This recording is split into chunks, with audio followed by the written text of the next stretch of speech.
anuncie o tema. Isso, anuncie o tema da sua fala, Ricardo, que já está sendo gravado, tá? Tá bom, peraí, só vou tirar aqui o negócio que está me atrapalhando. Pronto. Bom, um bom dia aí para todos, tá? Alguns eu já conheço, né? Outros não, tá? Antes de mais nada, eu vou me apresentar, né? Meu nome é Ricardo César Cardoso, como a Mindele já falou. Minha formação acadêmica é uma formação de biologia. Eu sou biólogo, né?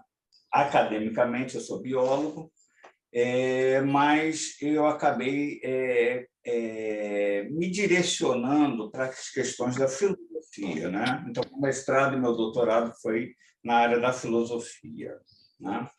E um dos pensadores com o qual eu mantenho uma relação de afetividade, né? E, portanto, de composição, é o pensamento do Deleuze, né?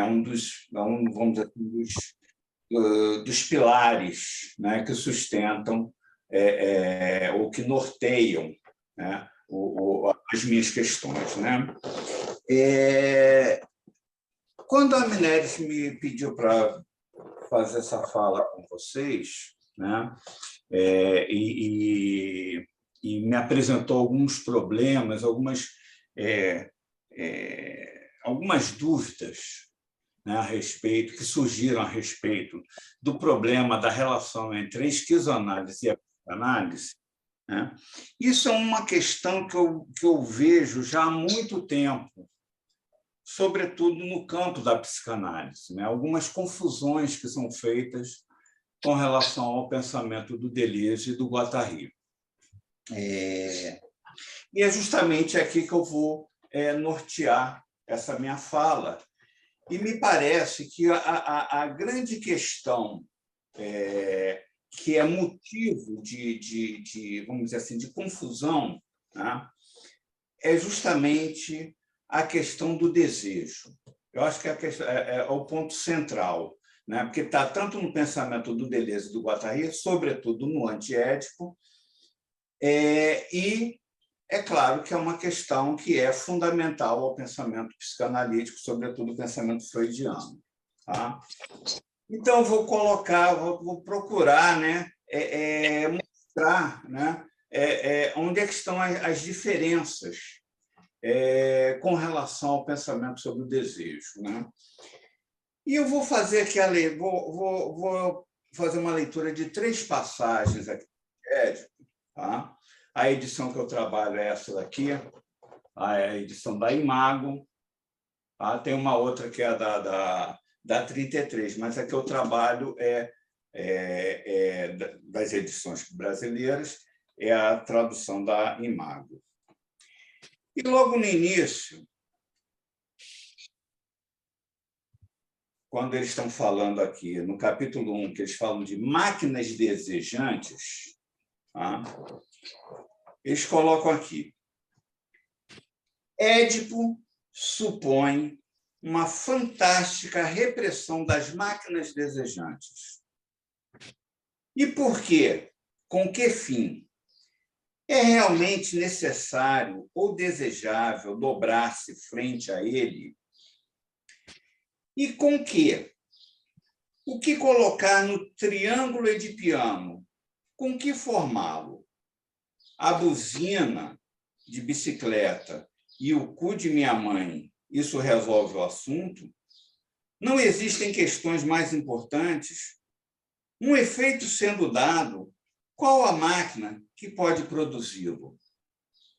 E uma máquina sendo dada, para que ela pode servir? Tá? Esse é uma passagem. Tá? E é em cima dessas 3 passagens que eu estou lendo que eu vou nortear essa fala. Tá? A segunda passagem, que ainda é no capítulo 1. As disjunções são a forma da genealogia desejante. Mas essa genealogia é edipiana?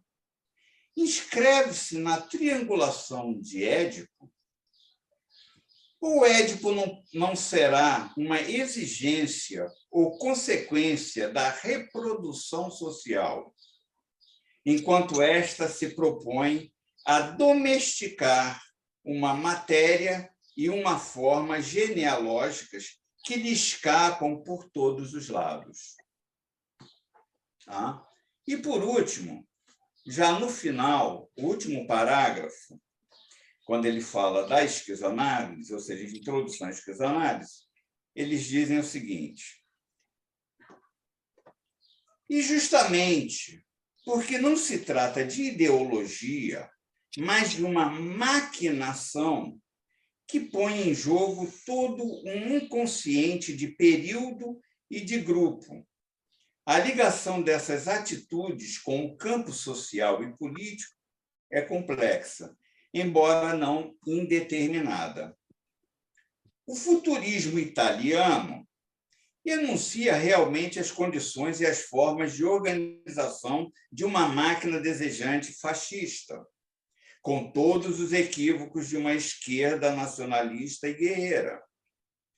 Os futuristas russos tentam insinuar seus elementos anarquistas numa máquina de partido que os esmaga. A política não é o forte dos dadaístas. O humanismo opera um desinvestimento das máquinas desejantes que, apesar disso, continuam a funcionar nele. Mas, em torno dessas atitudes, foi colocado o problema do próprio desejo, da posição de desejo, isto é, da relação de imanência respectiva entre as máquinas desejantes e as máquinas sociais técnicas. Entre esses dois polos extremos, onde o desejo investe formações paranoicas fascistas ou, ao contrário, fluxos revolucionários esquizoides. O paradoxo do desejo é que seja sempre preciso uma tão longa análise do inconsciente para desembaraçar os polos e destacar as provas revolucionárias de grupo de uma máquina desejante. Tá? Depois, se for preciso, no final, eu retomo essas leituras para ver se ficou claro. Tá? Só um detalhe. Como é que é o esquema de tempo aqui? Para eu poder falar. Ricardo, você pode falar até às 10h30. Nem um minuto a mais, porque a gente precisa fechar e terminamos às 11 horas. Não, tudo bem. Perfeito. Então, dá para perceber aqui que a questão fundamental para o Deleuze e para o Guattari, assim como a psicanálise freudiana, é a figura do desejo. Tá? Mas em que consiste o desejo deleuziano e o desejo freudiano? Ambas as noções de desejo têm a sua origem no pensamento do Nietzsche, na ideia de vontade de potência. Tá? Porém, há uma diferença muito grande, porque a noção de vontade de potência, em Nietzsche, é um princípio genético, ou seja, o desejo não é uma estrutura, não é uma substância que pertence ao sujeito, ou uma qualidade do sujeito. O desejo é alguma coisa que é engendrado. Tá? E há dois elementos na gênese do desejo. Um deles é a relação de forças, tá? Que o Nietzsche chama de emergência. A emergência do desejo está nas relações de força, ou seja, as condições que são relações de forças que permite a emergência do desejo. E o outro elemento seria o que ele chama de proveniência. Tá? Só para citar um exemplo, que é justamente, vamos dizer assim, o que baliza o pensamento do Nietzsche com relação a história da filosofia, que vai estar pautada na questão do desejo ou na vontade de potência, tá? Que é o mais correto para o caso do Nietzsche, né? Nós vamos ver, por exemplo, quando ele coloca a questão platônica, que é o grande alvo do Nietzsche, que é Platão, né? Ele vai dizer, em uma de suas passagens, ele diz: Platão, que vontade, mas o platonismo, que coisa horrorosa. Por quê?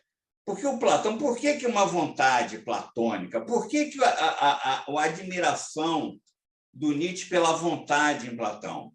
Porque ele está vendo que Platão, quando surge, o pensamento platônico, quando surge em determinadas condições. Tá? Essas condições é justamente a Atenas do século IV, se não me falha a memória. Tá?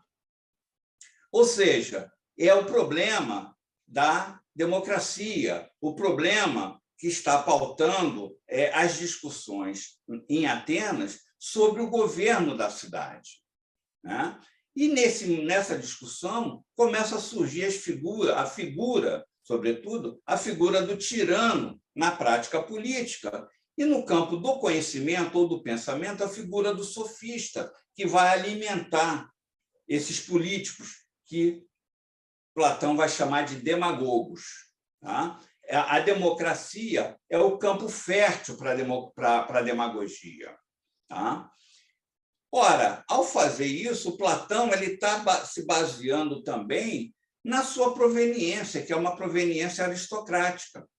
Por isso que Platão precisa eleger um elemento, que é o elemento de verdade, ou seja, um mundo ideal, que vai reger o mundo físico, no caso, o mundo social. Então, é a ideia de justiça que tem que regular a prática da justiça. É a ideia de política que tem que legislar ou organizar ou conduzir a prática política. Tá? Isso aqui eu não vou entrar em detalhes, porque é uma questão que nos vai levar para outro lugar. Então, essa ideia de Gênese, que está no pensamento nietzschiano da vontade de potência, nós vamos ver tanto no Deleuze como no Freud. Só que no Freud tem uma curiosidade. Ele parte da ideia do desejo a partir de uma gênese. Só que ele rebate depois esse desejo como alguma coisa que é, vamos dizer assim, motivado ou conduzido por uma coisa chamada prazer. Daí a ideia de pulsão, articulada ao desejo, em Freud. Tá? Por quê? Esse prazer, ou seja, antes disso, o desejo, ele surge como uma coisa que sobrevoa um movimento biológico ou fisiológico, que é o movimento da necessidade. Né? A criança, quando ela chora, né? O bebê, quando chora, né? Está sob o regime da necessidade, ou seja, da fome. Né? Mas no momento em que a mãe dá o peito para a criança, essa relação do peito com a boca da criança gera, nessa relação, além da saciedade e da necessidade, gera um outro elemento, que é o prazer. O prazer pela mamada. Ora, é a partir daí que o desejo, né, ele começa a se orientar não mais pela necessidade, mas pelo prazer. No resumo da ópera. Né? Então, o prazer é sempre, vamos dizer assim, o motor do desejo para Freud. E mais, esse prazer, que é o primeiro prazer, a primeira mamada, ele vai estar articulado no pensamento freudiano a uma produção fantasmática, porque, a partir daí, o desejo que busca sempre o prazer, né?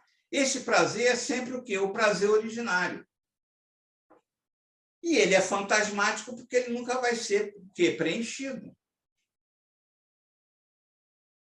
Tá? Então, o prazer em Freud, ou melhor, o desejo freudiano, primeiro, está articulado ao prazer, segundo, a um objeto que vai ser o vínculo para a realização desse prazer, ou o veículo para esse prazer. Tá? E segundo, esse movimento do desejo é sempre um movimento fantasmático.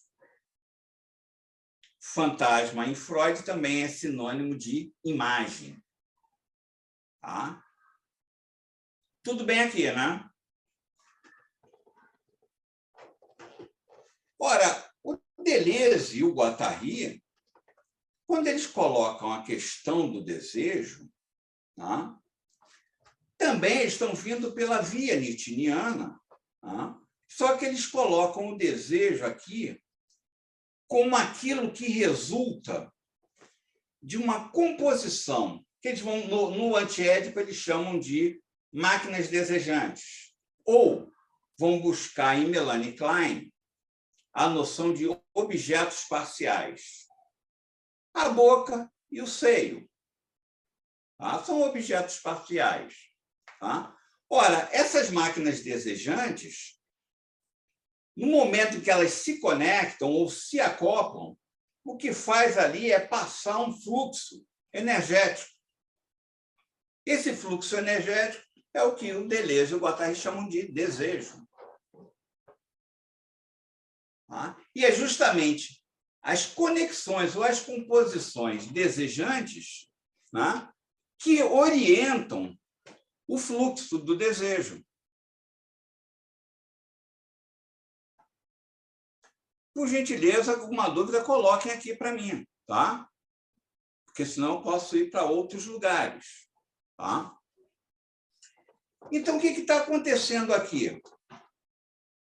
Há um problema para eles, principalmente para o Guattari, que é o campo dele, mais dele do que do Deleuze. Tá? É que a figura do Édipo vai aparecer no universo psicanalítico, e essa é a leitura deleuziana e do Guattari, como um elemento que cerceia o desejo, ou seja, cerceia o fluxo da máquina desejante. Por quê? Porque há um rebatimento do desejo ao triângulo edipiano. É sempre o Édipo que retorna na produção desejante para o Freud. O que Deleuze e Guattari estão propondo, quando eles falam de esquizoanálise, é justamente, veja bem, eles não falam de uma antipsicanálise, eles falam de um antiédipo. A questão que eles vão se debater, com a qual eles estão se debatendo, é justamente com o império do Édipo, como sendo aquele elemento no qual o desejo vai estar sempre ligado, vai estar sempre rebatido. Tudo bem aqui? Eu posso passar para uma outra etapa? Tudo bem, está ótimo, Ricardo. Muito compreensível e muito excelente a sua fala. Mas tenha sempre em vista como é que nós podemos sair do Édipo com a esquizoanálise. Ou é um alargamento, é uma questão de mudança de lente, do que se trata? Mas continua que está ótimo. Para responder essa tua questão, eu vou responder objetivamente agora e vou explicar mais lá na frente, ao longo da fala. Tá? Para sair desse problema do Édipo, eles têm uma noção que eles vão desenvolver, sobretudo, eles já citam no Antiédipo, mas eles desenvolvem com muita força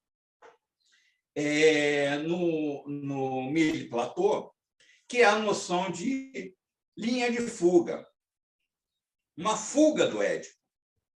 Porque o Édipo é justamente o elemento que cerceia ou que reprime o desejo na medida em que ele rebate o desejo no modelo edipiano, ou seja, no modelo familiarista. E o que eles estão dizendo é uma coisa muito simples. Olha, eles estão apontando para um erro da psicanálise, não de falar de um desejo edipiano, porque eles vão concordar, existe sim um desejo edipiano. Eles não estão negando isso. Um desejo neurótico, eles não estão negando isso. Só que o que eles vão dizer é que o Édipo ele é produzido num campo social, ele é uma prática política. Ou, como diria Foucault, né, a gente trazendo Foucault aqui para nos auxiliar, uma máquina de poder, uma estrutura de poder. Tá? Ou, mais adiante, a gente pode dizer que o desejo edipiano é fruto de uma máquina, de uma produção, de uma subjetividade edipiana. Tá? E isso vai surgir num campo social, num campo político.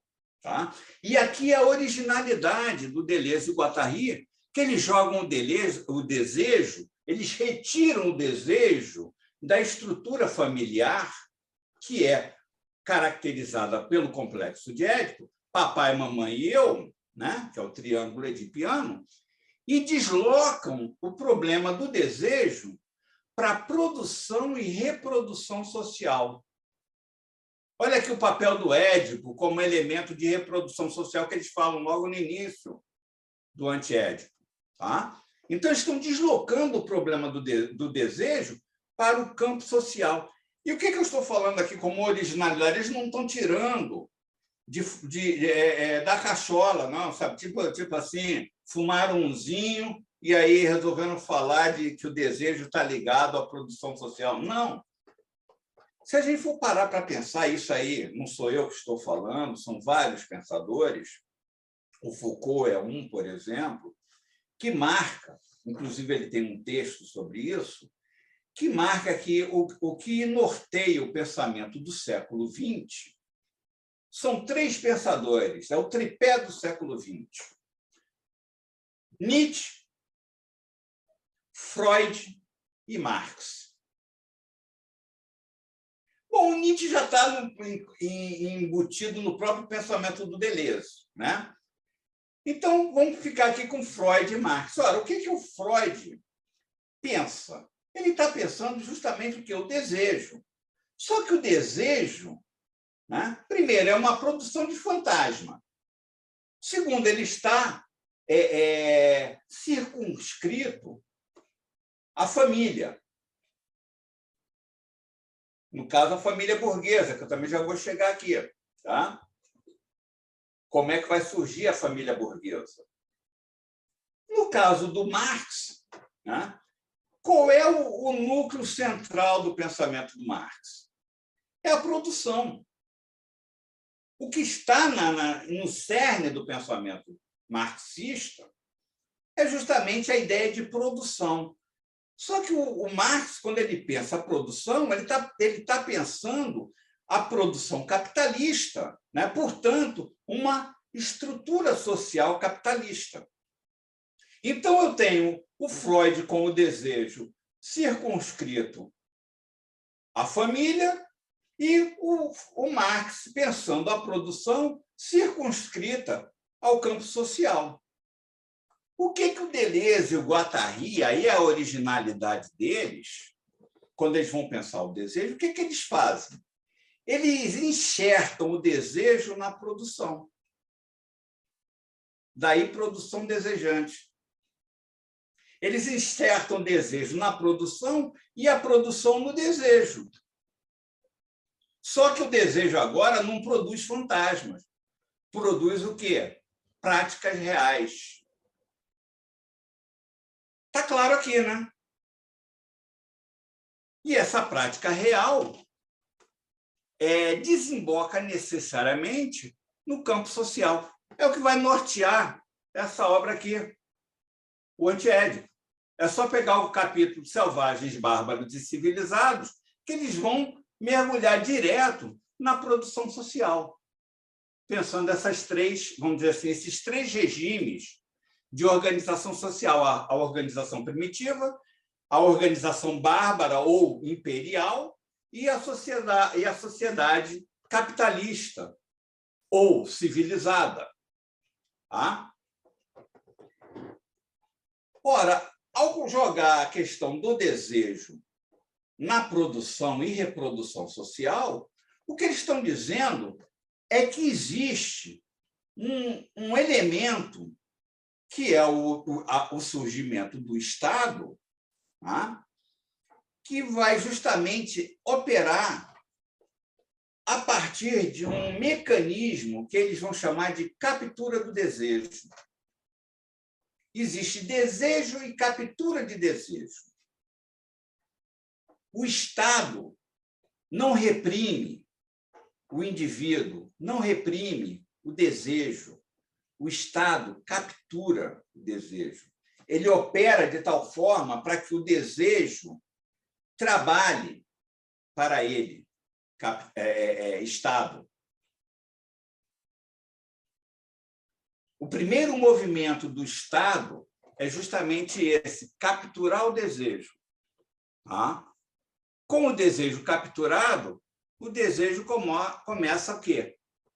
Primeiro, a produção desejante, né, que é a produção daquele Estado, daquele grupo social, que eu estou chamando aqui de Estado, né? E, ao mesmo tempo, ele vai reproduzindo essa estrutura. É o desejo que produz uma estrutura social e reproduz essa estrutura social. Mas como é que ela produz essa estrutura e reproduz essa estrutura? Por uma captura de desejo. Só que aí há um problema, porque há desejos que se esquivam às capturas de desejo. Há desejos rebeldes que não se deixam capturar.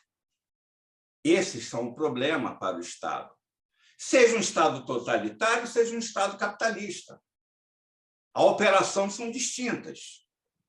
Tá? E aí sim você pode falar de repressão ao desejo, na medida em que o desejo escapa ao mecanismo de captura. Mas o movimento originário do Estado, seja ele qual for, é justamente capturar o desejo e botar o desejo para trabalhar em função do Estado. No nosso caso, é o Estado capitalista. Há um desejo que está movimentando o capital. O capital não se sustenta por si só. Ele se sustenta a partir de uma máquina desejante, que vai o quê? Operando o movimento capitalista. Está claro isso aqui, né? Então, como fugir a isso? Né? Então, estamos mostrando que o grande erro do Freud e dos psicanalistas em geral não terem ficado atentos a esse elemento que é a produção social, e pensar o desejo como alguma coisa separada do campo social. Ricardo, a palavra erro acho que não é boa, desculpa. A grande engano, talvez. O que palavra a gente pode usar que não seja erro e acerto? Não, o erro que eu estou dizendo aqui, que eu estou falando de erro, é no momento de um equívoco mesmo, no sentido de um equívoco, né? Porque o Freud, né? Já que a gente está falando de gênese, o desejo como gênese, o Freud entendeu que o desejo é gênese. Ele está vindo pela leitura do Nietzsche. Né? Só que o que ele faz? Ele acaba rebatendo o desejo no Édipo, no modelo edipiano. Né? Mas aí, quando eu falo equívoco aqui também, eu estou dizendo o seguinte: não vamos nos esquecer do nosso amigo bigodudo, que está ali por baixo de tudo isso. Né? Quando ele fala de vontade de potência, né? Uma vontade reativa, uma vontade de segurar o desejo, de segurar o devir, né? De segurar justamente os elementos de composição do desejo que afloram e produzem novos modos de vida, novos mundos, novas maneiras de viver. Tá? Então, quando eu falo de erro, é nesse sentido, é de ter rebatido o desejo na estrutura edipiana, que é uma estrutura de reprodução social, né? E retirando do desejo a potência do desejo, a potência criadora, inventiva do desejo, tá? e colocando ele numa máquina de reprodução. E aí todos os mecanismos institucionais, e aí o Foucault nos dá aula inesgotável sobre isso, todas as instituições, a família, a escola, nós podemos colocar a televisão, Big Brother, a novela das 9, tudo isso é em função do quê? De reproduzir um modelo social. Ricardo, eu vou só dar uma palavrinha aqui, bem nesse momento, porque eu acho perfeita a tua fala, impossível melhor, mas a psicanálise também opera essa dissociação entre a família, a reprodução do desejo edipiano e o social. Parecem coisas separadas, não aparece como elemento vinculado, não aparece. Não aparece, elas são separadas, são distantes. Nós podemos usar um termo, vamos aqui para simplificar, usar termos jurídicos, né? Público e privado. Isso. O Marx é do campo do público, né? Que é a produção capitalista, que é o público, é o social, né? Enquanto que o Freud, a psicanálise de uma forma geral, está no campo do privado, ou seja, da família. Tá? Eu indicaria aqui a leitura de um livro. Tudo bem, Jasmin?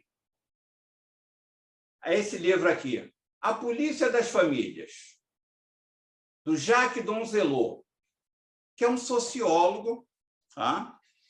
E, curiosamente, o prefácio dessa obra, né, é do próprio Gilles Deleuze. Tá? O prefácio é intitulado A Ascensão do Social, porque esse livro aqui, A Polícia das Famílias, esse aqui é da editora Graal. Tá? Não sei se ainda existe essa editora no mercado, tá? Talvez vocês encontrem, com certeza vão encontrar na estante virtual, ou então em PDF. Tá? Então, o prefácio do Deleuze já se chama A Ascensão do Social. Por quê? Porque o Deleuze vai mostrar que o Donzelot está preocupado, inclusive, com a gênese do social, dessa figura que nós chamamos de social, os sócios, né? Que a gente tende a pensar os sócios como uma substância. Em termos filosóficos, substância ela não tem gênese. Ela é imutável, então ela existe enquanto tal. Né? O que o Donzelot vai fazer é que esses sócios, que é o objeto da sociologia, tem uma gênese, século XVIII, século XIX. Tá? E ele vai falar de uma coisa muito interessante, só para dar uma leitura aqui nos capítulos, tá? Assim, só vou citar aqui os capítulos. Capítulo 2, a conservação das crianças. Capítulo 3, o governo através da família. Aí vai subdivide a moralização, a normalização, o contrato e a tutela. No capítulo 4, nós temos o complexo tutelar, que se subdivide em o cenário, o código, as práticas. No capítulo 5, a regulação das imagens. E aí você tem o padre e o médico, a psicanálise e o familiarismo, a estratégia familiar e normalização social, e, por último, a família liberal avançada, Freud e Keynes. Para vocês terem uma ideia da onde esse texto está indo e por que o Deleuze faz o prefácio disso aqui. Mas no que eu estou trabalhando aqui, que é a questão do Édipo e do desejo, o que me interessa nesse texto do Jacques Donzelot é que ele vai mostrar que a família burguesa, a família edipiana, ela surge a partir de práticas sociais, né? De práticas sociais que vai constituindo ela como uma estrutura social. E ele começa a observar que o surgimento da família burguesa ela desemboca, né, a partir, ou seja, ela se apresenta a partir da Revolução Francesa. Tá? Porque a Revolução Francesa, né, que é a Revolução Burguesa, a burguesia precisa constituir uma moralidade que a distinga da moralidade aristocrática. Para a burguesia, a moral aristocrática é uma moral perversa, uma moral pervertida, uma moral em que os filhos ou as crianças eram entregues aos serviçais. Os pais, e, sobretudo, as mães, estavam mais voltadas para o campo social, para a recepção. Tá? Então, as crianças ficavam entregues aos serviçais. E é claro que havia aí práticas perversas ou práticas de vingança por parte dos serviçais, né, que pervertiam essas crianças. Então, as crianças pervertidas se tornavam adultos perversos ou adultos pervertidos. Então, a moral aristocrática era uma moral pervertida. Né? Por outro lado, com o surgimento com a vitória, né, da Revolução Burguesa, né, eles precisavam montar uma nova moral, né, que, ao mesmo tempo, retirasse as crianças da rua. Né? Então, começa a surgir uma ligação entre o médico e a mãe. Surge aquela figura que as feministas dos anos 60 tanto odiavam, que era a rainha do lar. A figura da rainha do lar surge aqui, porque a mãe é chamada pela medicina para ser uma auxiliar da prática médica. E essa prática médica não era só no tratamento de doenças ou ou cuidados pessoais, mas era cuidados de higiene, cuidados alimentares. Então, as mães elas cuidavam da casa, no todo, mas, sobretudo, das crianças. Estão entendendo aqui, né? Esse modelo durou até os anos 60. Eu me lembro que eu era guria, e eu me lembro de um amigo meu que eu olhava para a mãe dele e eu ficava admirado, porque ela era o exemplo. É claro que eu era criança, eu não tinha essa visão de hoje, né? Mas eu ficava admirado porque ela era justamente essa mãe, a mãe zelosa, aquela mãe que cuidava de tudo, ela tinha domínio da casa, né? Ao contrário da minha mãe, que, coitada, ela precisava trabalhar, mãe solteira, precisava trabalhar, precisava ir para a rua. Né? Então, eu olhava aquilo ali e ficava admirado. Né? Eu me lembro que, naquela época, tinha uma literatura que vendia nas bancas de jornal, que era de um médico, acho que, se não me falha a memória, era Júlio Delamare. Né? Está lembrado, né, Jasmine? Júlio Delamare, né? Que era justamente isso. Dar toda a munição para as mães para cuidar da família. Tá? Então, esse modelo foi criado ali, no final do século XVIII, e varou o século XIX e foi até metade do século XX.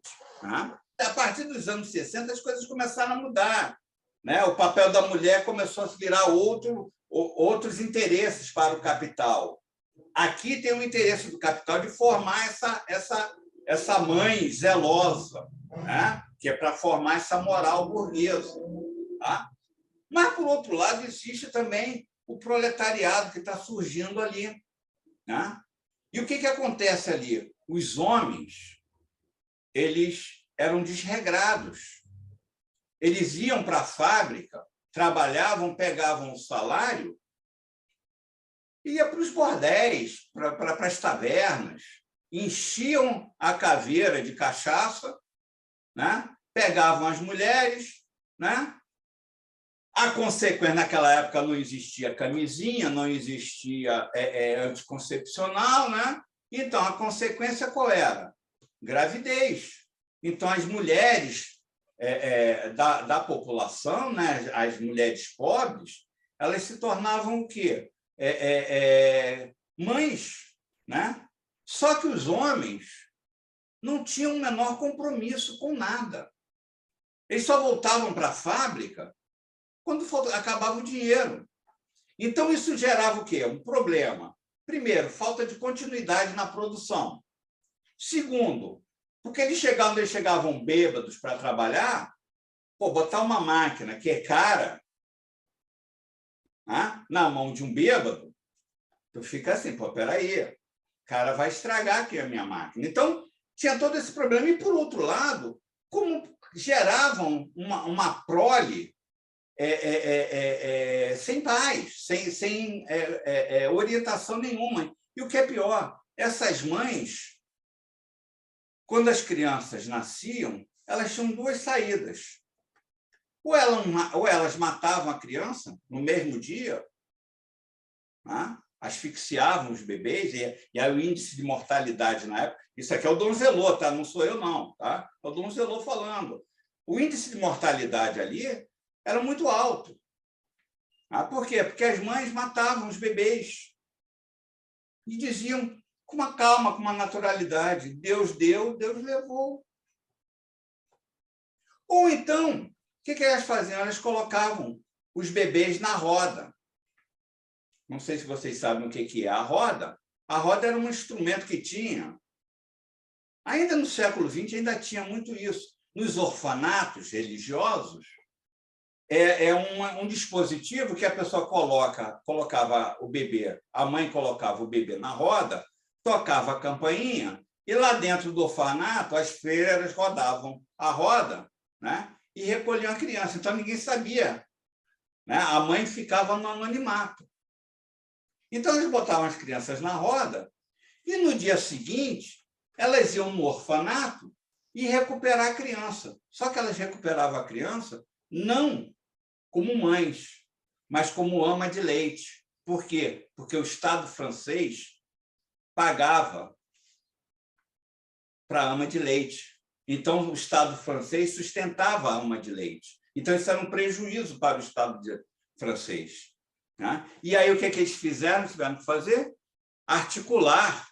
Agora, não mais com o médico, mas se articular com a igreja, com o padre. E como? Fixando o homem no lar, ou seja, casando. Por quê? O casamento dava responsabilidade ao homem. E aí eles iam para a fábrica produzir. Estão entendendo aqui? Como é que surge a família? Não é uma estrutura do inconsciente. O Édipo foi produzido. Então, é toda uma estrutura, todo um maquinário de poder. E aí eu já vou fechando aqui, porque já estamos chegando no final, né? O que acontece? Como fugir desse modelo? Como fugir? O que vem a ser exatamente a esquizoanálise? Ora, a esquizoanálise não é um retorno ao Édipo. Muito pelo contrário, é uma fuga do Édipo. E como é que se foge do Édipo? Estimulando as produções desejantes. Então, a terapêutica, vamos dizer assim, esquizoanalítica, que não são técnicas definidas, Guattari não fez nenhum trabalho de elaboração de técnicas, né? Mas ele apontou orientações, né, com relação desejos individuantes, né? A Ana Carolina colocou aqui, são os desejos individuantes, né? Ou seja, produzindo, fazendo com que o desejo fizesse as suas conexões, as suas composições, e não rebater o desejo no Édipo, na reprodução do modelo edipiano. Por isso que, para Deleuze e Guattari, a grande questão que eles vão desenvolver e que a esquizoanálise opera são as psicoses. Por quê? As psicoses, para Deleuze e Guattari, não são patologias, são estruturas do inconsciente. Tá? Ou seja, a paranoia, que é um movimento molar do inconsciente. O que vem a ser um movimento molar? são a constituição de grandes estruturas. Tá? Enquanto que o outro polo do inconsciente, ele chama de esquizofrenia, que é o movimento molar, aliás, o movimento molecular. Então, eu tenho o movimento molar e o movimento molecular. Isso aqui eles vão tirar da onde? Da biologia. Uma célula, a célula é um exemplo de um movimento molar, porque tudo gira em função da célula. Todo maquinário celular está em função do quê? Da célula, da estrutura celular. Mas no interior da célula existem movimentos esquizoides. Tá? Por exemplo, e aí eu fecho aqui, vocês já devem ter ouvido falar muito, né, de mutações, né? A mutação é um movimento esquizoide. Esquizofrênico nesse caso, Ricardo. Esquizoide, mas aqui o esquizoide no sentido que o Deleuze usa, né, de esquizofrenia. Né? Esquizoide não tem essa conotação patológica. Tá? A esquizofrenia, em Deleuze, assim como a paranoia, não tem conotação patológica. Tá? A conotação deles é de movimentos do desejo. Tá? Portanto, é o inconsciente, um inconsciente molar e um inconsciente molecular. Tá?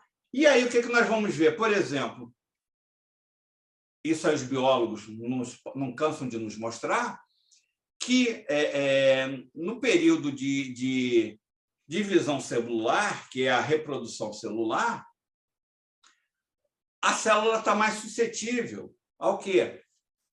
Às ações externas, ou seja, às mutações. Mas, ao mesmo tempo que ocorre, aqui está ocorrendo milhares de mutações no momento que eu estou falando aqui.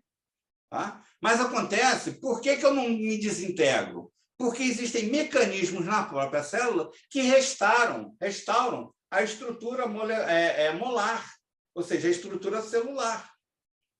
Mas existem movimentos esquizofrênicos ou esquizoides, tanto faz, tá? Que é a produção de novas estruturas, de novos organismos, novas individuações. Tá? Tudo bem? E aí, só para fechar, uma indicação de leitura fácil, tranquila, infelizmente eu esqueci de buscar aqui, que é de um cara chamado David Herbert Lawrence, mais conhecido como D.H. Lawrence. Tá? É um escritor inglês, ele escreveu o livro mais famoso dele, que é Os Amantes de Lady Chatterley. Mas ele tem um livro que eu indicaria, que dá para entender essa questão entre o paranoico e o esquizofrênico, né? Que é uma relação de luta, mas também de admiração mútua. É um livro chamado O Canguru, que também virou filme nos anos 70, né? Que é justamente o período em que o Lawrence está na Austrália, né? E, quando ele está na Austrália, estoura a Revolução Australiana. E o líder da Revolução era o Canguru. Tinha o codinome de Canguru. E o Lawrence, o Canguru, se apaixona, não sexualmente, não homossexualmente pelo Lawrence, mas justamente pelo poeta que era o Lawrence, né? Pela força do pensamento do Lawrence, né? E há um conflito entre os dois, ao mesmo tempo que há uma admiração mútua, né, do Lawrence pelo canguru, pela luta do canguru, e, do outro lado, o canguru pela postura do Lawrence. E o objetivo do canguru é transformar o Lawrence como poeta da Revolução Australiana, da mesma forma que o Walt Whitman foi transformado no poeta da Revolução Americana e o Mayakovsky foi transformado no poeta da Revolução Russa. Só que o Lawrence diz: nananina, não, eu não. Ou seja, o canguru visa capturar o Lawrence, para botar o Lawrence, a força do Lawrence, para trabalhar pela Revolução Australiana, ou seja, para a Constituição do Estado australiano. O Lawrence diz, não, eu não estou aqui para constituir Estado. Eu estou no meu movimento de deriva. E ele continua no movimento dele, e sai da Austrália. Tá? Então, é uma leitura muito agradável, porque é um livro de literatura. Então, você vai lendo, você vai pegando, né, essas questões, né, de como é que o inconsciente pode operar, tanto no movimento paranoico como no movimento esquizofrênico. E lembrando sempre que isso aí tem uma relação íntima com o campo social. Tudo bem aqui? Impossível melhor, impossível. Então, não tem muita coisa para dizer, não. Mas, ou melhor, tenho, né? A gente sempre tem o que dizer, né? Mas aquilo que eu me propus, né, que foi marcar essa distinção entre psicanálise, né? E quando eu falo psicanálise, eu estou falando, sobretudo, o modelo freudiano, que vai dominar, mesmo o modelo lacaniano ainda está muito centralizado no Freud, né? Ele só muda o modelo mítico, que é o Édipo, né, para um modelo linguístico, uma estrutura linguística. A única coisa que o Lacan faz, é claro que eu não estou simplificando o Lacan.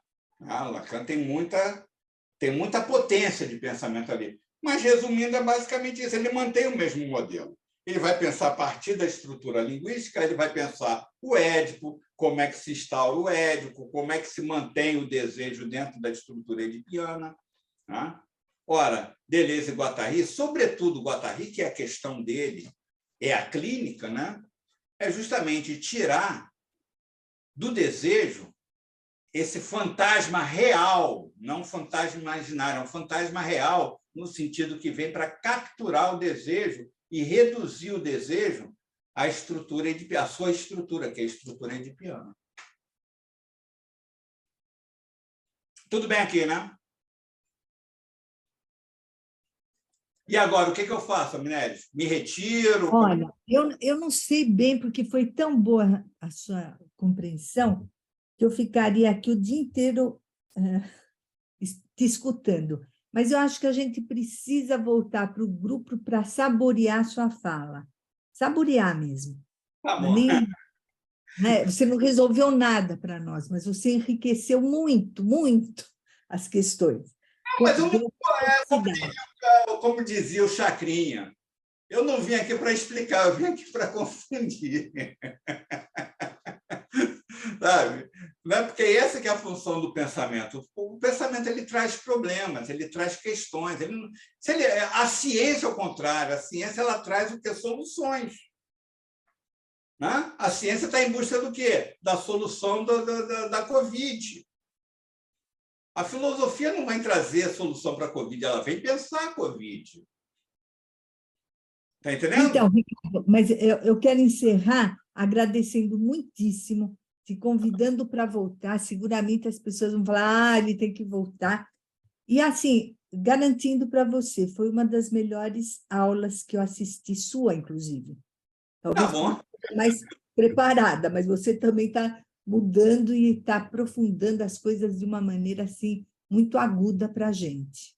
Tá então, certo. eu te agradeço muito. A gente volta para o grupo para te saborear e te convida para voltar.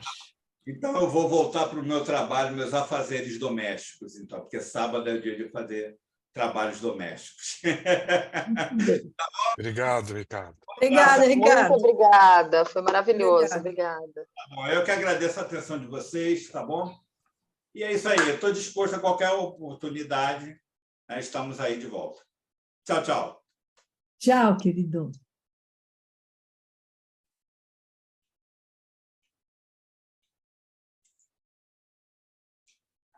Espera aí que eu tenho... saí.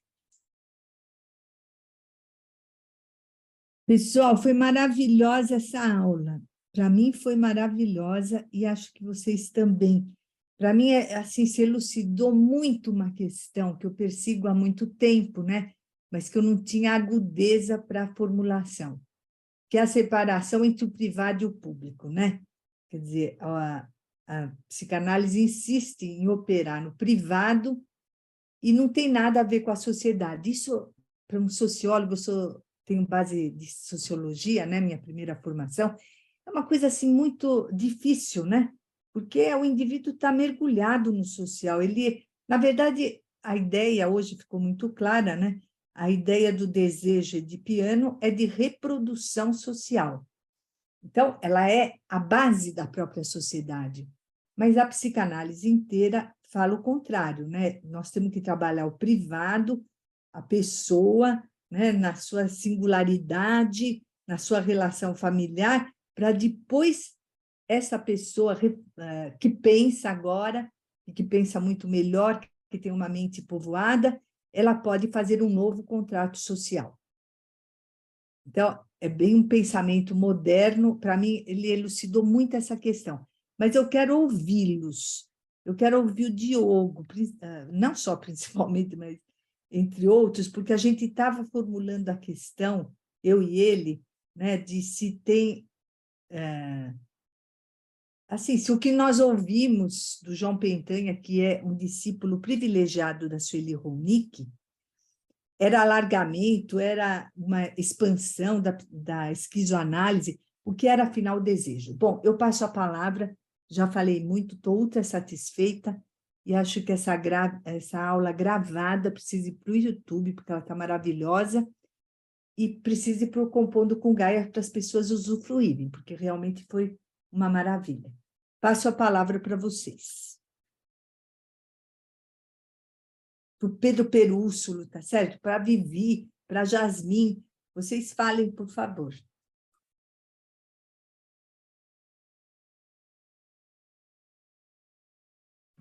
Para a Ana Carolina, que gostou.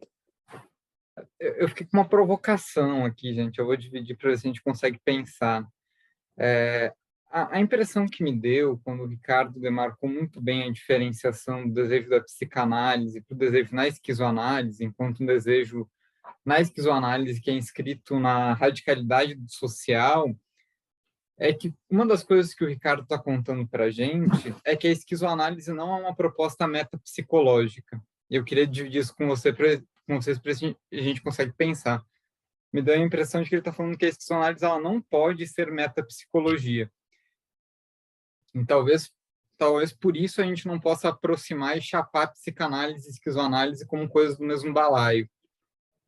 Enfim, eu fiquei só com essa provocação, que eu não sei se ela faz sentido, se gera algum tipo de eco, por favor, discordem de mim como quiserem, mas eu fiquei com essa equivocação aqui enquanto ouvia.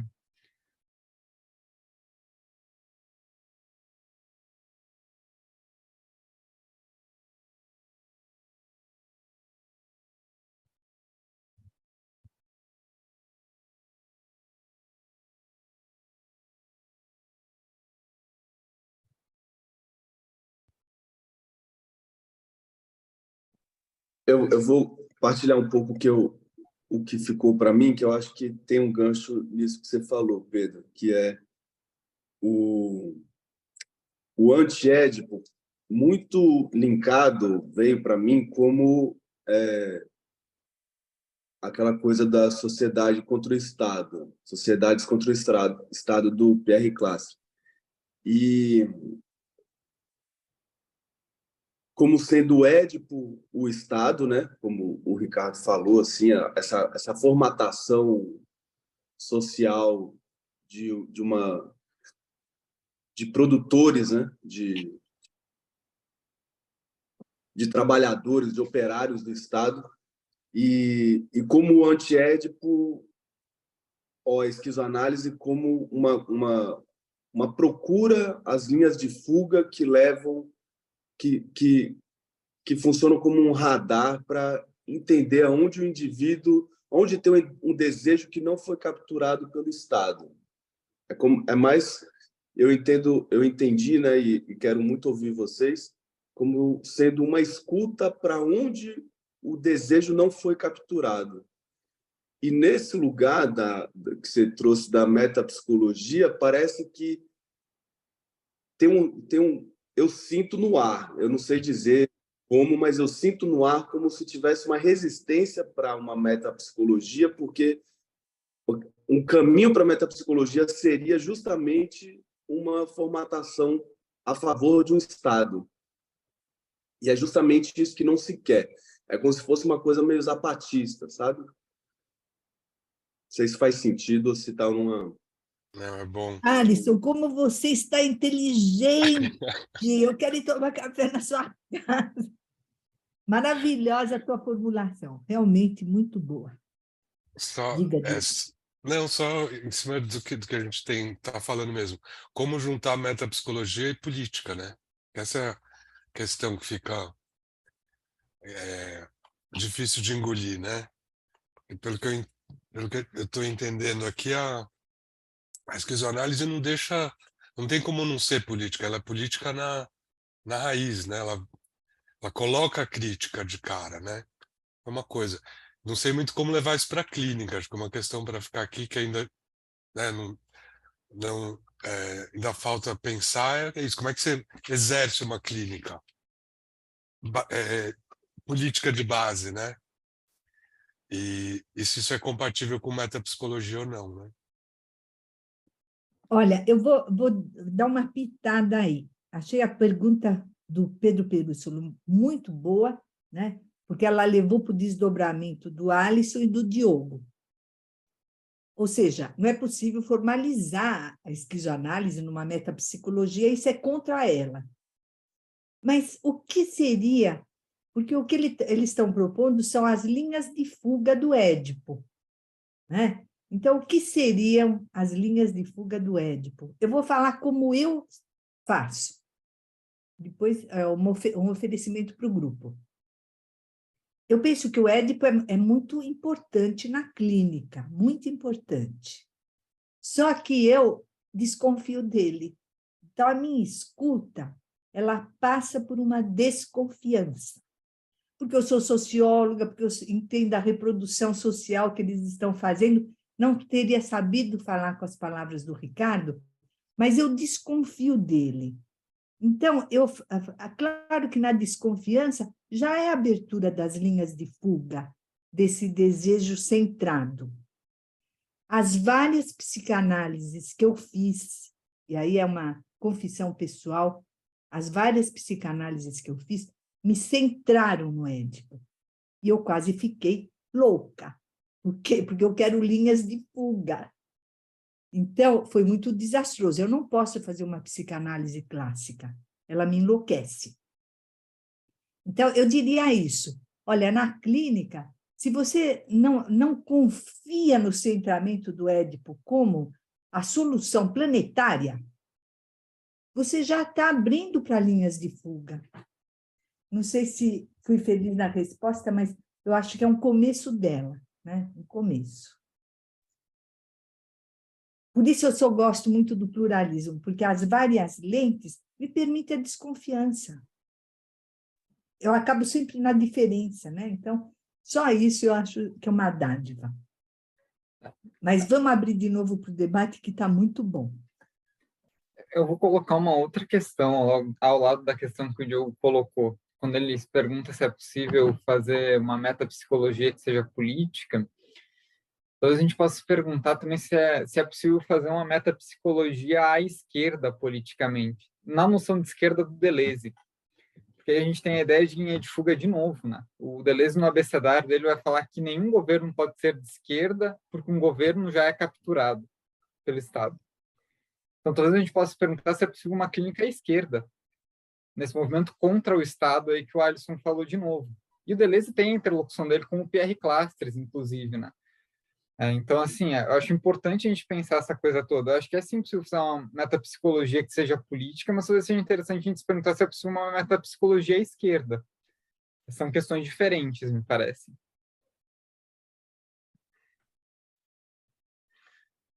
Aí eu já fiquei pensando um pouco nisso. Se esse conceito de esquerda vem lá do século XVIII, final do XVIII, com a Revolução Francesa e todos os desdobramentos que surgem a partir daí, ele pressupõe o debate entre o Estado monárquico e o Estado republicano e tudo o que está nesse balaio. Na estrutura monárquica, psiquicamente, a gente vai herdando o patriarcalismo, né? Então, a gente consegue construir uma república que é muito limitada, ela não chega a todos, como diz o Emicida, o conceito de república e de democracia não chega na periferia, né? É um privilégio dos brancos que moram no centro do mundo, né? No centro geral da coisa. Então, eu estou pensando aqui algumas coisas. Eu acho que a metapsicologia que o Freud propõe, nas tópicas todas lá que ele divaga, ela está muito ancorada nas experiências de atendimento e de análise e de autoanálise dele, né? As histéricas, os sobreviventes da Primeira Guerra e tudo mais, que estão fincados neste modelo de Estado, neste modelo de família, né? Então, eu acho que a grande contribuição que a gente tem hoje nessa fala de hoje é porque ele nos convida a pensarmos na ideia, no conceito de família como uma construção. É quase que, não sei se é possível dizer, mas é quase que uma construção burguesa, uma construção que brota a partir desse conflito entre monarquia e Estado, e república. Então, eu acho que é um pouco isso. O Freud ele não tem como matéria-prima das suas elaborações uma amostragem sociológica, uma amostragem, como se diz, mais diversa. O Freud nunca cuidou de uma pessoa preta. Isso no Brasil já nos convida a outras reflexões, né? Fico pensando um pouco nisso. Deixar ampliar aí a bagunça da nossa cabeça. Acho que eu paro por aí. Eu tinha mais uma ideia para colocar, mas acho que vai confundir. Então, depois a gente fala, em outro momento.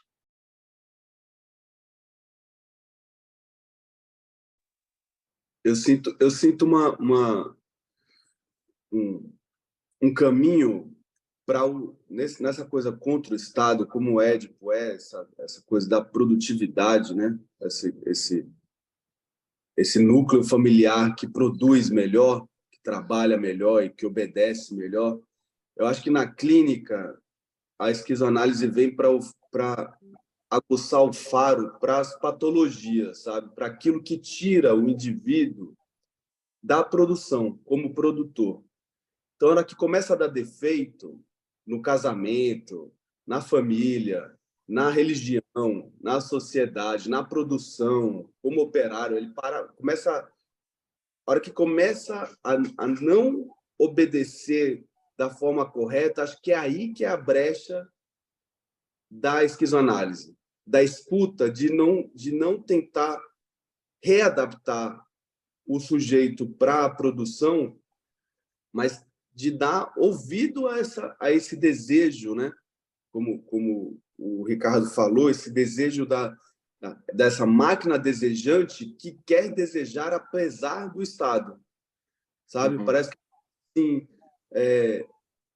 a hora que deu defeito ali no trabalho, que ele parou, que é o que a Minelis tanto traz do Pedro Vermelho, né? Para que tá ali, que algo foi capturado e que não funciona mais, e aí aparece uma brecha para onde o sujeito está desejando ser algo além do que o Estado quer que ele seja. Acho que é aí que está a brecha. Na patologia, a gente não vê mais como um defeito, mas como um suspiro de vida que está tentando escapar ali. Acho que a esquizoanálise,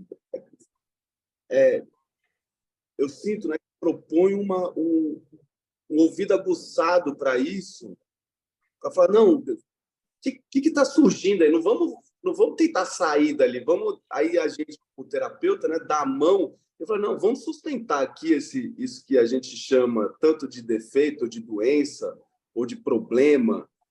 Vamos sustentar essa angústia aqui, que é ficar contra a maré do Estado, e ver o que surge, né? Ver o que surge, deixa esse desejo se alargar, criar um espaço e ver para onde é que ele vai, que pode vir uma coisa assim revolucionária na vida da pessoa, né? Eu acho. Sim. Na vida social e política. Na vida da pessoa e na vida social e política, porque o duro é separar essas instâncias, né? Eu gostei muito da fala do Zé Modesto, mas, ao falar, ele mesmo aborda o problema, né? Quer dizer, na medida que o Freud ouviu um determinado segmento da população, ele fez a sua metapsicologia a partir disso, mas o problema é que isso não é enunciado. Uhum. É o único problema, não é enunciado. Então, é colocado como universal a ser alcançado. Sim. Então, você não liga isso com a sociedade e a política. E se ligar, você é mal visto na psicanálise. É uma coisa... É tema proibido, é tabu. Então, eu penso que o pensamento do Deleuze-Guattari, com a ideia de desejo social e político, ele mostra que o próprio Édipo é a reprodução do social. Essa, vamos dizer assim, a chave que ele abre e que arromba a nossa mente, né? E eu acho que a fala do Alisson hoje está muito feliz de novo, porque, né, sustenta aí para ver onde dá, porque a ideia da psicopatologia é muito centrada numa forma universal e para voltar a ela. Um dos livros mais bonitos que eu li do Bolas, que é a Histeria, é um modelo edipiano assim, retumbante, né? Então, a gente volta para o modelo edipiano para como normalização. Isso não está posto, mas está suposto, inegavelmente. Mas vamos aí, vamos abrir mais para a clínica. Como é que a gente escuta na clínica? Que isso pode ser chaves, né, para a gente ir construindo o nosso pensamento. Eu também estava pensando nessa questão do Alisson e do Diogo, né, que começou e foi indo. Como é que essa questão clínica aí? Eu acho que é primeiro, né, vou repetir, mas com outras palavras, né, o que me pegou. Eu acho, né, Alisson, que essa questão de não patologizar já é por si revolucionária, né? E vai de encontro com tudo isso que foi falado aqui, né? Enfim, foge do controle, né, do Estado, vamos dizer assim, do Édipo, dessa coisa, né, normativa aí. Então, eu gosto muito disso, dessa ideia, né? O Jung tem também um pouco isso, não tem, amigo? Quando ele diz que as psicoses são uma questão de intensidade, né, para ele. Eu lembro bem disso, né? Quer dizer, ele já tira um pouco, né, essa força da patologização.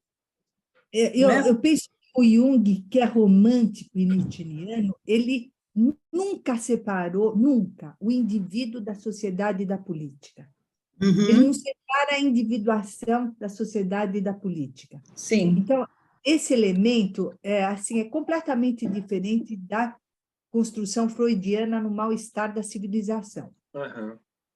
Então, esse é o primeiro ponto. O segundo é que o Jung ele é um facilitador da psicose, no sentido que a psicanálise, a psicologia que ele produziu, tem como base a psicose, não a neurose. Dele mesmo, inclusive, dele mesmo. Foi por aí que ele abriu o caminho. Mineres, eu queria colocar uma dúvida que me ocorreu. Porque a gente está trabalhando muito essas categorias como coisas meio que antagônicas. E parece que também elas dialogam, né? O edipiano e o anti-édipo, né? Eu fico pensando assim, na formulação do Freud, me corrijam se eu estiver equivocado. A interdição edipiana lança diretamente o sujeito ao mundo da cultura. Então, essa interdição isso é Freud dizendo, ela lança o sujeito ao mundo da cultura, e o mundo da cultura que tem muito mais nãos a oferecer do que os sims familiares da estrutura burguesa familiar. Então, eu fico pensando que talvez nesse sentido, esta, como se diz, formulação freudiana do Édipo, ela também dialoga, porque em algum momento ela diz, o que vai dar sentido à estruturação do ego é o aspecto relacional que está para fora dele, né? E que está na cultura, que está na estrutura cultural, e a estrutura cultural ela é coletiva, né? Não sei se eu estou me fazendo claro, mas é uma dúvida que me pareceu, parece que em algum momento eles também se aproximam. Sim, eu ia trazer isso também. Se viesse qualquer freudiano raiz, ia falar, não, o que vocês estão dizendo não faz sentido. O indivíduo não se separa da sociedade. Eles repetem isso como um credo, ali, a partir do texto freudiano.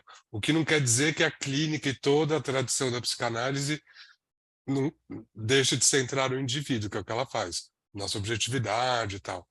Mas, enfim, a conversa ali no começo não se concebe indivíduos separados da cultura. Precisamos pensar isso, porque não é tão, de fato, tão como diz o Zé, a coisa é complicada ali Eu acho que eles não é tão antagônico, eu acho que eles têm pontos de contato importantes aí. Olha, eu peço já perdão de antemão. Meu pensamento é muito discriminatório. Ele gosta de fazer mais separação do que junção. É um problema meu, da minha mente, né? Mas eu sei dele. Quando eu fico junto com o Inácio Geber, eu percebo isso muito, porque ele junta tudo e eu separo tudo. É uma questão de discriminar, de forma da mente, né? Mas eu tenho essa facilitação na separação. Eu acho que indivíduo, cultura, sociedade e política não se separam na psicanálise, mas se juntam de forma diferente. Aí é que está a chave. Porque a ideia da produção da cultura é por sublimação. Então, o que você tem é um trabalho do indivíduo, da repressão do desejo, ou das pulsões, ou das paixões, e nesse plus existe a cultura. Então, é claro que não se separa, porém o caminho é muito diferente, muito diferente. O que o Deleuze e Guattari está falando para nós é que o Édipo é um fator básico do poder do Estado para a reprodução social. Isso é muito diferente de pensar numa junção entre indivíduo, cultura e política por sublimação. Agora, claro, se você tem um pensamento, Zé, você tem toda a razão, né? Você tem um pensamento que junta, está mais facilitado para juntar do que discriminar, você não vê com agudeza o que eu estou vendo. É uma questão também de como tua mente opera, né? Eu já peço desculpa por isso, porque eu sei que eu sou um machado, é um horror, né? Então, essa coisa, para mim, a base dessa discussão toda que me animou profundamente é uma certa filosofia da suspeita, uma filosofia da desconfiança, que é muito nietzscheana, né? Se você suspeita ou desconfia, você já não centra, gente. O duro é a identificação maciça com as coisas, me parece. Né? Se o pensamento ele desconfia, pronto, já está liberto para ir para outros lados, mas se ele trabalha por identificação, ele não sai de qualquer proposição, mesmo deleuziana e guattariana. Né? Tem deleuziano e guattariano completamente chatos e loucos, né? Centrados. Então, eu penso que, de certezas psicóticas mesmo, né? As identificações maciças, no meu entender, levam para uma compreensão muito psicótica no sentido de certezas. Mas eu quero ouvir a Ana Carolina. Desculpa chamar. Posso ouvir você? Querida, sim.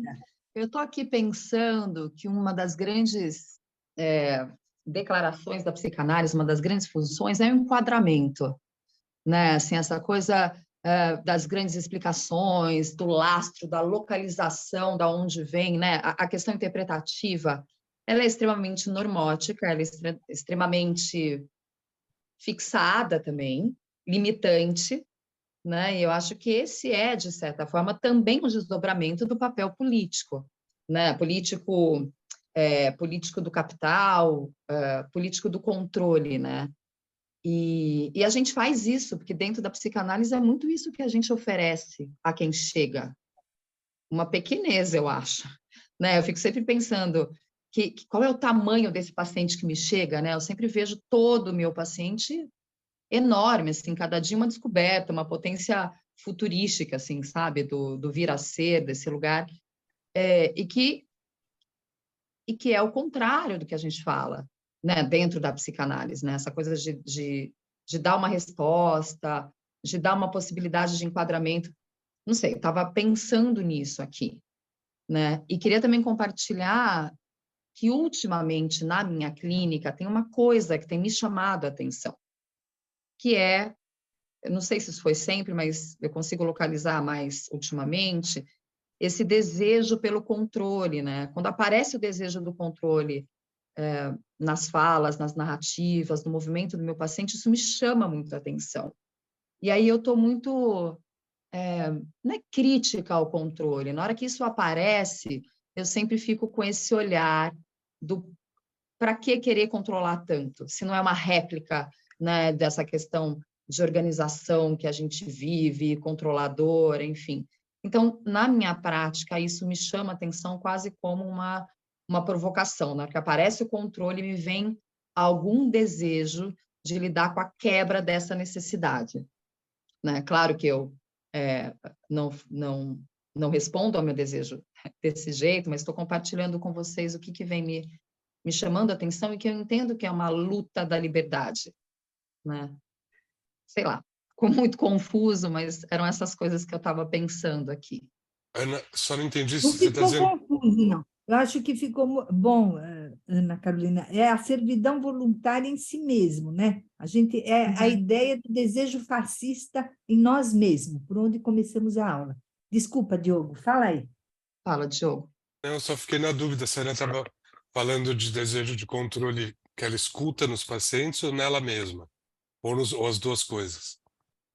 No desejo que eu escuto no paciente, eu acho que a gente tem um desejo íntimo de controle, que é pulsão de vida versus pulsão de morte, né? Como se a gente pudesse controlar a nossa existência para ela ser eterna. Então, acho que todo mundo carrega um pouco esse desejo íntimo pelo controle e que acha muito terreno fértil e respostas e padrões no mundo, porque esse desejo íntimo pelo controle está colado no desejo pelo poder e está colado na manifestação das organizações. A gente vai organizando tudo para controlar. Mas o que eu estava dizendo quando eu escuto nos meus pacientes esse desejo pelo controle, talvez mais aflorado do que o desejo pela liberdade de ser, me chama a atenção e eu acho que nesse lugar eu consigo fazer alguma luta política, eu consigo fazer alguma desconstrução, eu consigo ofertar alguma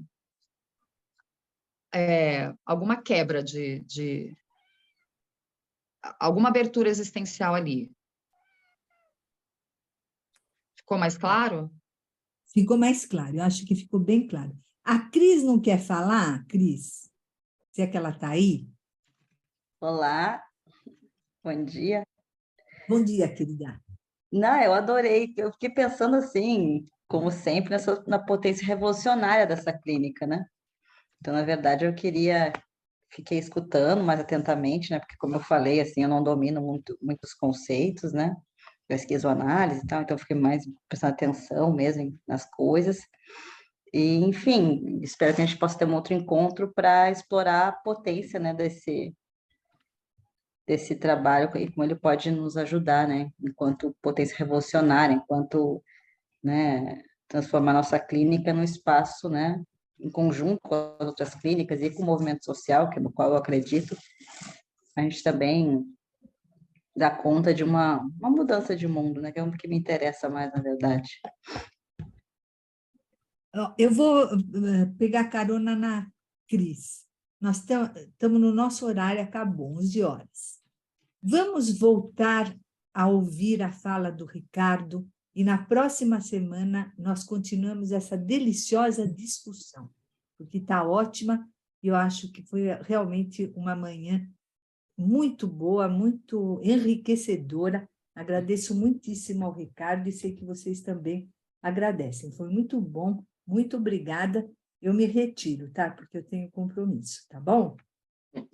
Tchau, pessoal. Tchau. Obrigado. Muito bom. Obrigada. Tchau, tchau.